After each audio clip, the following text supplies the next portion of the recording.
Hi, I here. This is a reading for the sign of Sagittarius. We're going to do a Celtic crossbred with a Thoth deck, and what we see on the bottom of the deck is going to represent what you don't see coming. And once we get an idea of what the general message of this reading is going to be, we're going to pull 3 cards from the shadow deck to see what's going on in your subconscious and to see if there are any further clarifications we might need. So let's just see what happens.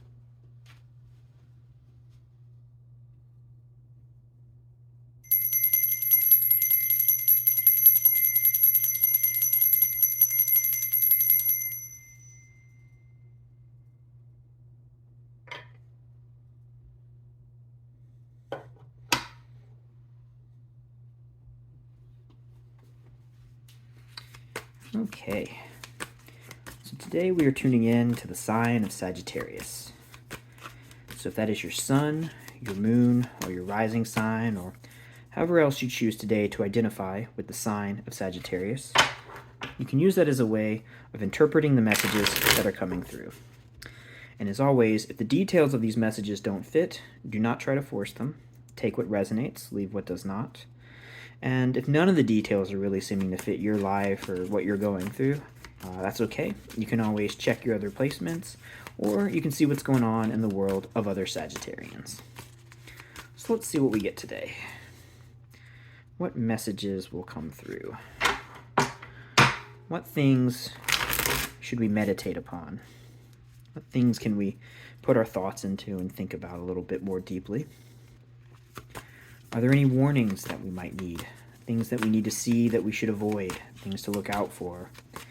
Things to not put our energy into? Or on the other side, maybe there are things we should try to put our energy into. Are there things that we perhaps can look forward to? Things that can make our life a little bit more enjoyable, maybe a little easier, whatever it is that you're looking for to make your life better, and whatever that means for you. What messages can we receive today for those who are trying to tap in to the energy of the sign of Sagittarius? Let us see what our Celtic cross has for us. All right, it's feeling pretty good.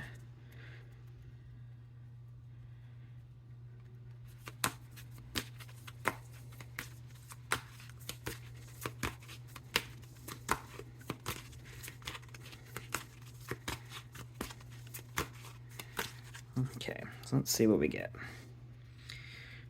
So in the present moment, we begin with the Death card, which seems very ominous, right? You don't want to start with death, but I mean, one thing that's coming to my mind immediately is that every beginning starts with a death, or maybe every beginning comes with a death. What does that mean? Well, there's the death that follows that beginning because all things come to an end, but there's also the death that precedes something being created, because once something is created, it no longer isn't, if that makes any sense. The death of its unexistence is something that fades. Now, what does that mean? An object can't unexist. It can cease to exist, but it can't, like, or maybe it can.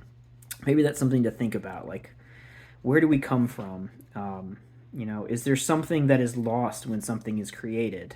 I mean, nothing is truly lost, but those are the sort of things you can think about with the weird sort of loopiness of the Death card. It is creation and destruction at the same time. And in fact, a really interesting thing I like to point out is that the Empress card is number 3 in the Major Arcana, and the Death card is number 13. So they really are sort of duals of each other in a very specific way. The Empress is the source of creation.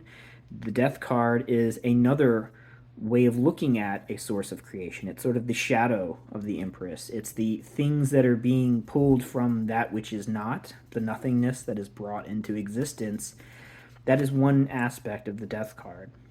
Now, a lot of times when we think about the Death card, we're thinking about it in terms of creating something from what has died. But, I'm really feeling an importance on, since this is the beginning of this reading, thinking about that source that things come from.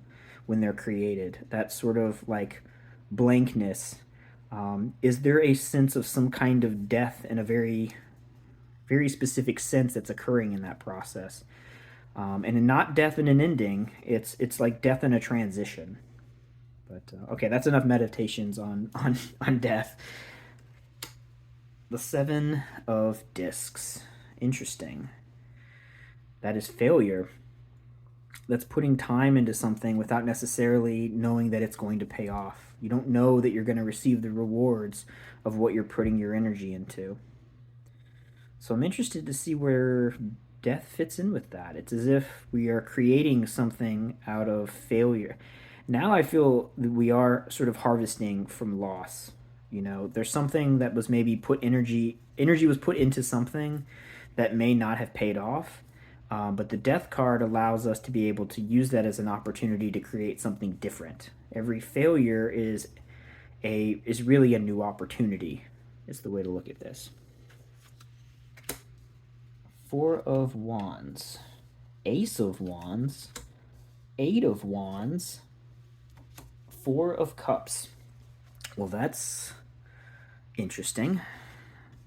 The Aeon, the Knight of Wands, the Priestess, and the Hanged Man. Oh, that's great. That's great. Interesting. Remember, as I mentioned about the Empress and the Death card sort of being reflections of each other in their little slices of the major arcana, the same is true for the High Priestess and the Hanged Man. They are the 2 and the 12. Okay, so if you look at the major arcana, there really is a nice symmetry between the 1 through 10 and the 11 through 20. There's really interesting things that you can learn by comparing what card is in each of those slots. So if you've never stopped in and thought about the structure of a tarot deck before, there's some really interesting things you can learn by making those comparisons. And here's one of them right here, which I think is very odd because I was just speaking on that with the Death card. Okay, interesting. And then we've got the Aeon here, the portal, the gateway that we're walking through. So there's some. I think there's going to be some interesting things here. Let's see what we got. So for major arcana, we have the Death card, the High Priestess, and the Hanged Man, and the Aeon. So decent bit of major arcana. 4 is pretty high. So it's a powerful message coming through here.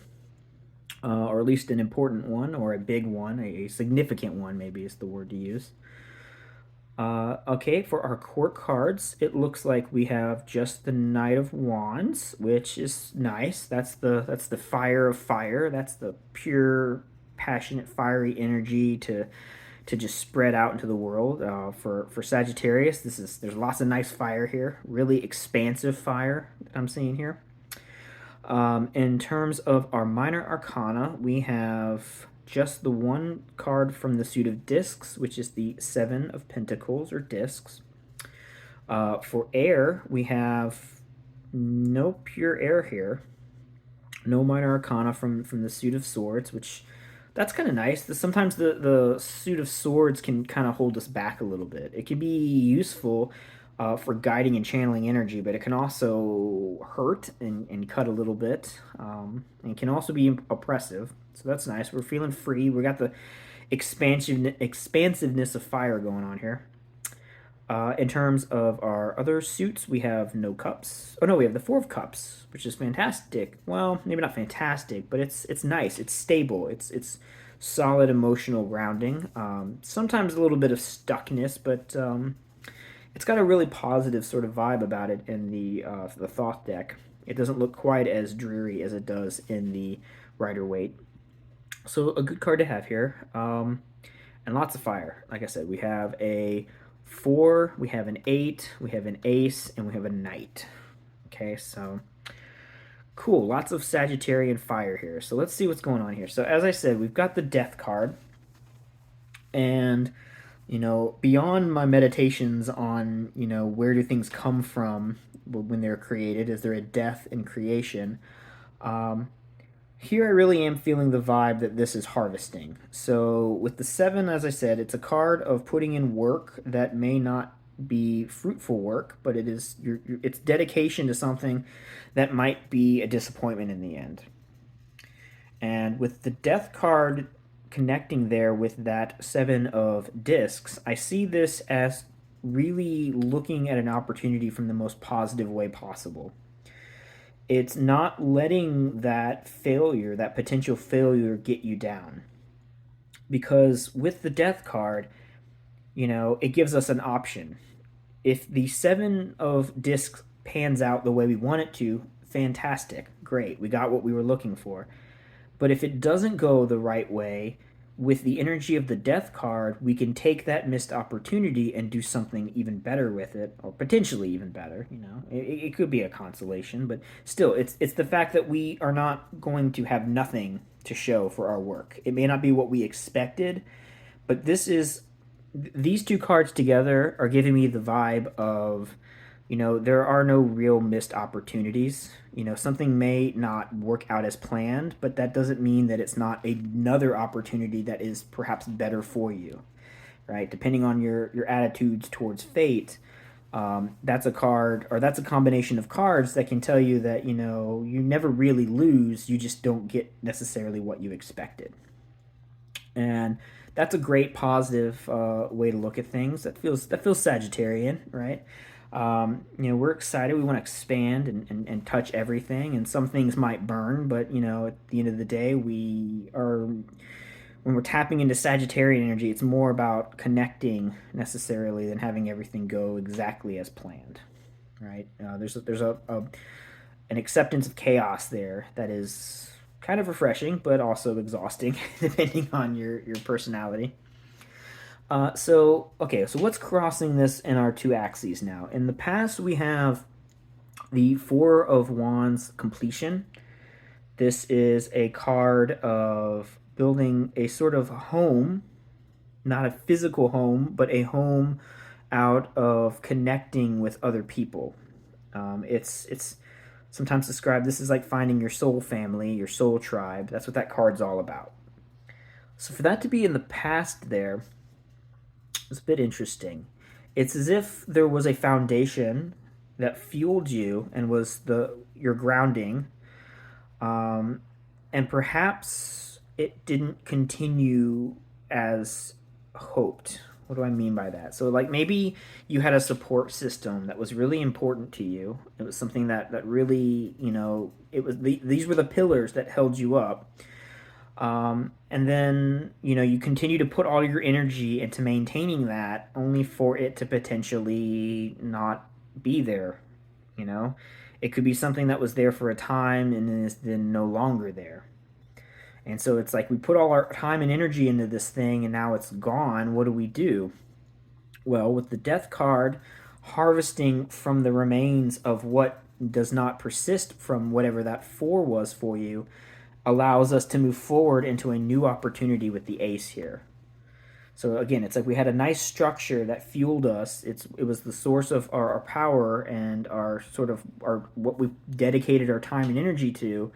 And then eventually, when that wasn't there, it's like, well, where do we put all of this time and energy into, right? The seven is representing the failure of not having that there anymore to continue putting that force into. But with the death card, it's taking a different approach, and rather than wallowing in that like feeling of loss or that those foundations sort of crumbling apart, it's saying no, we can move forward with something new, and we can grow from this and start a whole new adventure, right? And you're Sagittarius, you love adventures, right? So this is the timeline. Like I said, it's like something crumbling and then building from that, like there's strong phoenix energy here. That's what this is all about, like a loss that is turned into a new opportunity. Now, underneath all of that, with the Eight of Wands, that's a card of quick expansion and communication. So with the Eight of Wands sort of being underneath all of this, interesting. I feel like that it's almost as if that's perhaps the spark that is allowing you to burn the leftover like disappointment from the seven. And I don't mean like trashing and desecrating or anything like that, but it's like this is the sort of creative force that I feel that looks at that failure and does the sort of course correction. Right? There's all these different directions that we're moving in with these cards, and I feel like that is looking at this opportunity that is no longer there, this particular failure or loss or whatever the seven represents for you. The harvesting that is performed by the death card there, I think, happens when we look at this from a different point of view. And perhaps maybe there's a little bit of communicating about the way that this opportunity is unfolded, expressing how that feels for you. Not in a cup sort of way, but in I want to emphasize expression. So, whatever the loss or failure is here, this is about taking that and trying to put into words how that felt. And the process of putting into words how that felt is the harvesting that the death card does to the sort of decaying plant that is the seven. And then once that is done, that communicating that is what allows you, I think, to find emotional stability. So it's like there's a foundation that crumbles, and we're going to build something new out of that foundation. But the way that that process occurs is by trying to articulate our thoughts and to express what this feels like verbally, actually putting into expression what has transpired. And that active process is like a burning. It's I mean, when fire burns, it's, there's a chemical process that's happening there of something transitioning from one state to another. And this, to me, is that process of burning something from one state and turning it into another. And what is being burnt is perhaps like, I feel a vibe of like a Five of Cups sort of like pain, a loss. But notice that here at the top, we don't have that five. We have a four. So the idea is that you're taking that loss and you're burning off that fifth cup to get it back to a fourth, not to feel like stuck, like some people, or sometimes the four sort of comes off as being like a card of being stuck. Here it is burning off that sort of excess pain to bring it into something that feels more emotionally stable, which is good. This is a positive change. I mean, yeah, we're going down, but it's a process of finding some emotional stability when there may not have been. And if we've got the chaos of Sagittarian fire, stability is not the worst thing, right? Not to mention, it's the card of luxury. So finding that sort of quiet, positive, stable, emotional state is a good thing. And so again, I feel like this is a process of this going through a fiery burning process, and that's what this 8 is doing, is the communicating how you feel will help you get some level of control over your emotions. It's the sort of fast way to say what I'm sort of rambling on about here, okay? So we have a foundation that's fallen apart. We are building off of it to move into a new positive future, and that comes from getting some emotional stability. That is the way that we get to that stability is by trying to process things. So I think if you haven't already, whatever this is for you, perhaps journaling about what you're struggling with or what is, causing you some distress, put it in words, write it down on paper, talk to other people about it, just communicate those feelings, and that'll help you get that stability. Okay? And once we get that stability, this wand that we're carrying forward is what takes us into a whole new world. Like I said, we're going on a whole new adventure. Really positive, good things ahead by learning, again, not to be held back by things that may have felt like failures in the past, but using them as opportunities to jump into the next big thing. So that's why your general energy here is the Aeon, right? Again, this would be the Judgment card in Rider-Waite, and that would be, this would be, there's fire associated with that card. It's burning away the old to make way for the new. And I can't think of a better card to follow it than the Knight of Wands here. You have the Ace of Wands is what you're moving in with your timeline. With your environment, we have the Knight of Wands. So you're really, I mean, this is you grabbing that wand and then charging forth into the future, passing through this gateway and doing something fantastic. But how do we do that? How do we get that power for that wand? Again, take what you're struggling with, write it down, process it by expressing it. And that form of expression is what will allow you to move forward into a more positive future. Okay, so now we're coming to the last tail end here. We have the challenge being the priestess. So that is getting in touch with your intuitive side. And as a sort of force of expansive, mutable fire that you are, Sagittarius, right? You want to be able to be free. And the only way for intuition to work properly is to allow it to be free. If there are blockages in the way that you're thinking or the way that you're acting, the priestess is not going to be able to speak through you. You're not going to be able to tap into that whatever that sort of quiet guidance is that you get from your gut or your intuition, that voice that says this is the way to go, even though you have absolutely no way of knowing why, you still have a feeling that this is the right thing to do. That can't happen if you have blockages. And so I think that's part of why it's important to express what you're going through, is because what's holding you back is not really expressing whatever it is that was the pain that came from this situation here. The death that needs to occur is whatever holdups that you have, you need to let go of them by talking about them. And once you've expressed that, again, you get this wand. You can charge forth through this gateway as this amazing fiery knight with all this powerful passion. And the thing is, the knight here, he doesn't necessarily have to be thinking as logically as the prince does, because he has a more intuitive connection with his environment. Right? The prince is a little bit more. He's thinking with rules. He's thinking with air. Where here we're thinking with passion and fire, and the high priestess is embodying a very similar kind of energy of being able to progress forward without letting our mind be a blockage for us. So express what you're feeling so that all those blockages can be gotten rid of, and then you can move forward freely like this knight. And that's why I think this is the challenge, is trying to get to that same intuitive place where you can express and be present in whatever it is that you're feeling. Okay?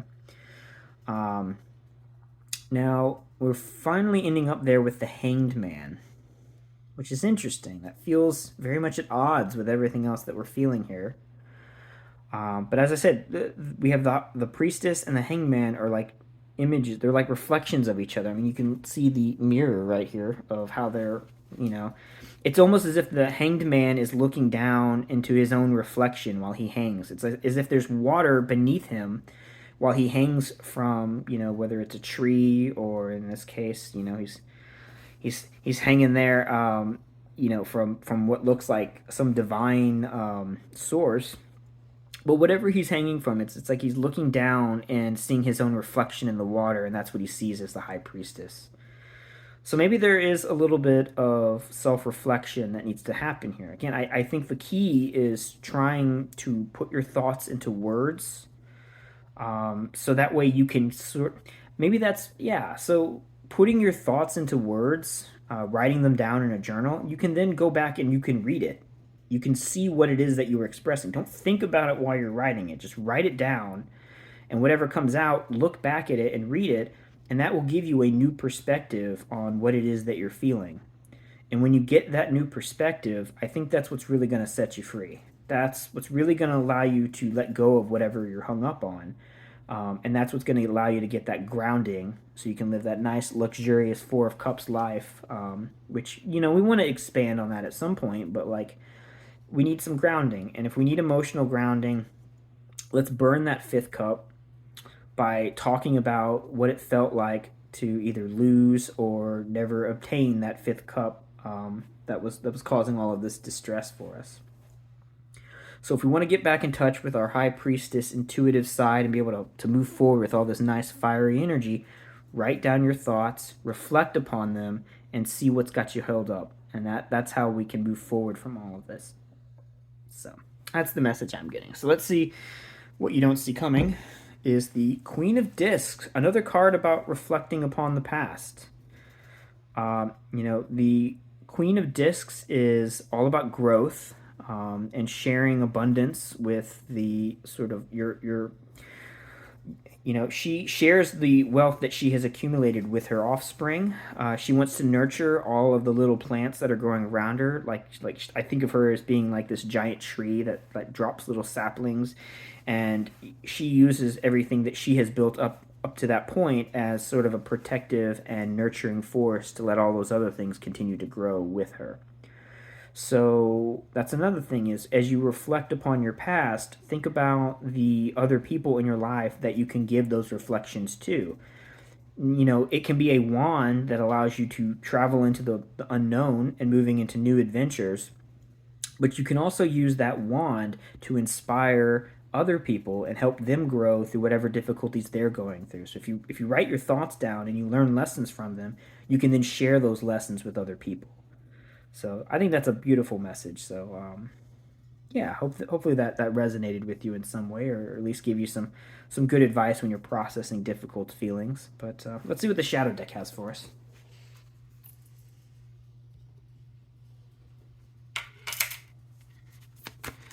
All right.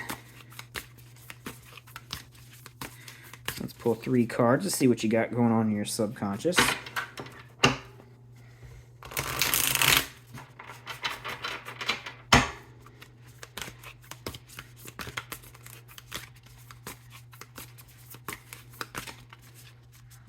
Let's do one more good shuffle.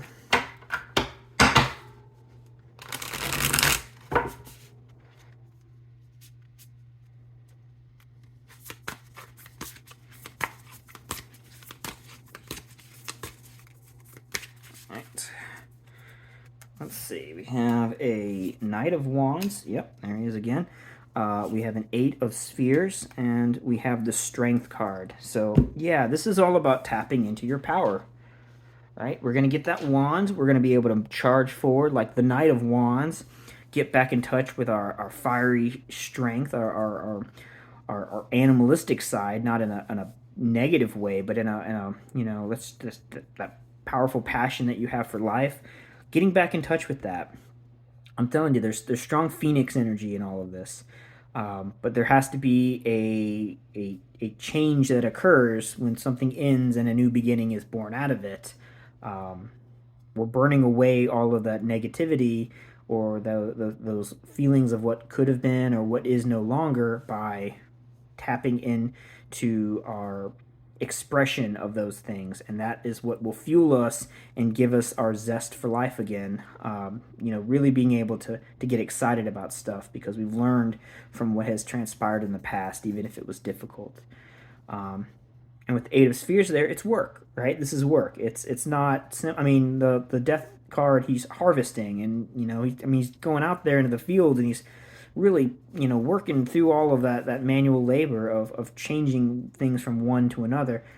With the 8 of Spheres there, this, and it's in your subconscious. So this is mental work. This is going through the work of changing negative thoughts into positive thoughts by reflecting upon them. And I think really the message is the most constructive way to do so is to write them down. Okay. So let's see what you don't see coming here. Is the 4 of Spheres. So foundation. We had a 4 of Wands there. We have a 4 of Cups here. Here we have a 4 of Spheres. All right, so very little air energy here, but that's okay. We don't need to get held down by air energy. With all those 4s, this is about getting stability. We're moving towards a chaotic future. We don't know what's going to happen. That shouldn't be scary. It could be good, it could be bad, who knows? But what will give you strength as you're moving forward into that chaotic, unknown future is some stability. And it feels like we lost a sense of stability as we moved away from the 4 of Wands. So we're moving towards getting emotional stability with the Four of Cups. And with this Four of Spheres, this is getting a sense of grounding in our physical world, not just in how we feel, but getting our everything lined up in just the right way so that when we're ready for the next adventure, we're prepared. We've done the work to build a good grounding, plan for what lies ahead.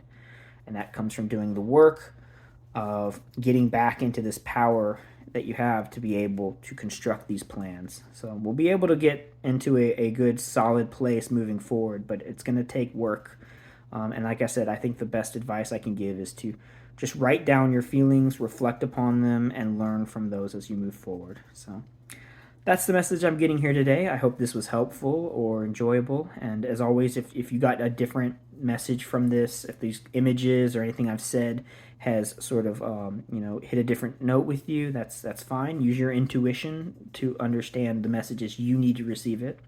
I'm just here to try and help facilitate a particular way of flowing through the energy of these cards and to help you get a little something out of them as well. So I hope this was helpful. As always, please like and subscribe. If you have anything you would like to share, please leave a comment down below. And if there's anyone that you know that would benefit or appreciate this or any of my other videos, please feel free to share them. And that's all I have for you today, Sagittarius. So I hope you have a great rest of your day.